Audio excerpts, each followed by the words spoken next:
Hi YouTube. Here I've got these Speclux RGB LED light strips that I bought on Amazon. They were only $15 on flash sale last week, so I went ahead and grabbed them. Right now they're 20 bucks, but I'll let you know whether or not they're still a good deal at $20.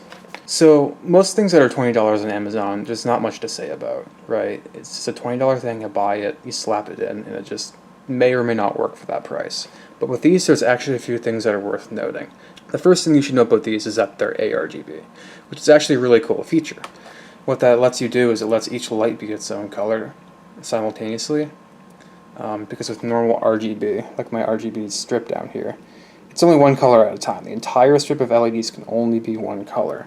But with ARGB, or Addressable RGB, each light can be its own color, so you get access to all these really cool effects like those, as well as the ones that my case fans have. But along with that, you need to know that the connector is a little bit different. This is a 3-pin ARGB connector, not a 4-pin standard RGB connector. So if you have a motherboard with non-ARGB, you can't plug it into your motherboard. You'd have to use the integrated controller, which isn't too much of an issue because the controller that comes with these guys is actually pretty good, like I'll talk about in a minute. So when you open up the box here, you just get a few little things. You get the actual cables themselves, most of which I've put into the machine. And you get a little user manual style thing right here that actually has some good information. It tells you how to use the controller, which is fantastic because I couldn't quite figure it out myself. You have to hold the middle button to change the brightness, for example, so that was good to know. One thing that's worth mentioning with these is that you cannot change the brightness unless it's on static color mode. And even on static color mode, I couldn't get the brightness to change. So basically, you're stuck with the brightness here. And in my personal opinion, the brightness is fairly high. I was actually originally planning on having one of the strips up here and one of them in here, but it was so bright that kind of just made the case very white inside, which is why I put one of the strips down here and the other one a little bit more hidden so that it's more indirect, because directly shining into your case, it does almost too much illumination. And it was actually kind of overpowering the rest of my RGB, making it look kind of dim because it was being, it was competing with so much light. And another thing that's worth mentioning is that when you take the strip and you put it like up here, let's say, when it shines on a surface from a distance, it looks more white and color neutral because the light is scattering and it's crossing paths. Whereas when you have it in very close proximity to something, in my opinion, it looks much better because each individual light gets to shine on its own respective portion of a surface, which gives me this really cool multicolored effect. Versus up here, you can't see the distinct colors as much from the lights because it's farther away. So that's just something that's kind of worth mentioning when you think about where you put it in your case. But thankfully these do come with quite a few of different cables as spec'd out on Amazon right here. You get a few things. First off, you get the controller right here with the 3 buttons. That's 1.5 feet long, roughly, with a SATA connector for power. It has one plug in the back with a male-to-male adapter. That guy goes into one of these cables, which plugs into the light strip. And then you can actually plug in another one of the cables into the next light strip. So you can actually have basically controller, extender, light strip, extender, light strip. Now one of these cables you don't use because one of them, this one right here for me, is for like I think it's for a gigabyte motherboard, so it's an entirely different cable, so I can just forget about that. But let me show you how it actually all connects up on the inside. So I apologize, it's kind of dark and cramped back here, but at any rate, I've got the actual controller here, which is fairly small and compact. It's got 3 different buttons on it. This one goes to the next mode / color, and this one goes to the previous mode, which is really cool because if you're cycling through the different modes and you hit one past the one you want, you can just hit the opposite button to go back. You don't have to cycle through like 40 different settings or so to get to the one you want again. So that's really, really useful. The middle button is the power button. Also changes the brightness, but like I said, you can't change the brightness when you're not on static color mode. And personally, I think it's kind of silly to buy these and then use static color mode because they're capable of so much more. But anyway, so this is your SATA power cable that goes into the controller, okay? The male-to-male adapter is buried in here.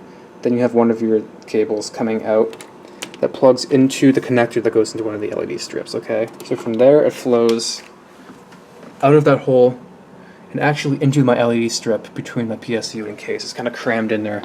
I thought it looked really cool, so that's how I did it. So it's actually got plenty of length. This cable is like, it's plenty long. I really have a tough time imagining not being able to reach to where you want to go because there's so much length on this. And then my strip curls in here. It ends right here. It's got another cable on the end that connects about right here. which when it runs up through here and actually into my LED strip. Remove that. Into my LED strip right there, which you can't see very well. I personally don't think these are very nice to look at directly because they're so bright.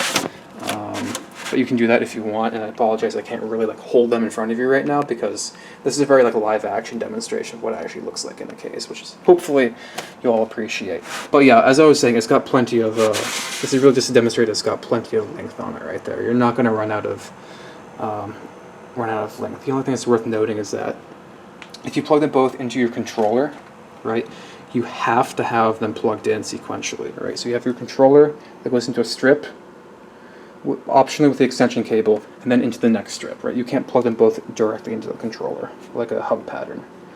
And it only comes with one of these adapters, and the cables that actually connect the LED strips are not the ARGB cables, they're different.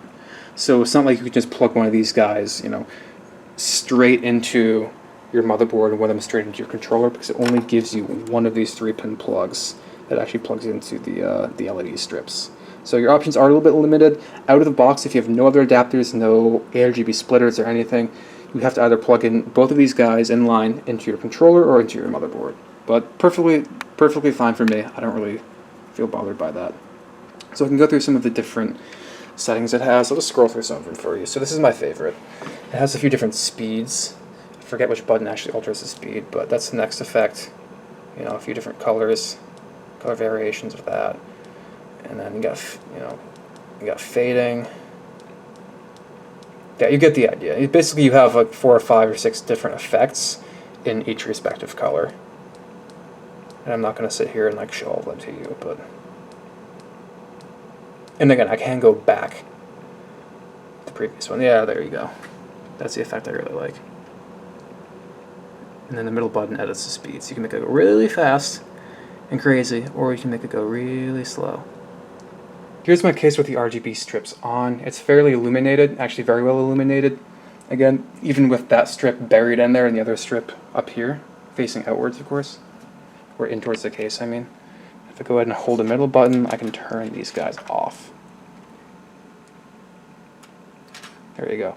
So it does definitely do a good job of illuminating the case, because you know my RGB GPU, CPU cooler, and RAM and front fans don't really illuminate the bottom portions very much. So that definitely helped to bring some life into this case. But like I said, I was personally of the opinion that directly out, especially if you put one LED strip facing upwards in your case, it does create almost too much light, which competes with your other RGBs. If you can find kind of like little nooks and crannies to bury one of them in, you get a really cool shadow effect. So anyway, I think that's all I have to mention. So hopefully that video was, hopefully this video is pretty useful to you. I do definitely recommend them for $15 or $20. If you can get them on flash sale, awesome. If not, I still definitely think they're worth it. So please do consider checking out my video on this build. I just built it a week ago today. It was a lot of fun to put together, so yeah, please consider that. Thanks for watching.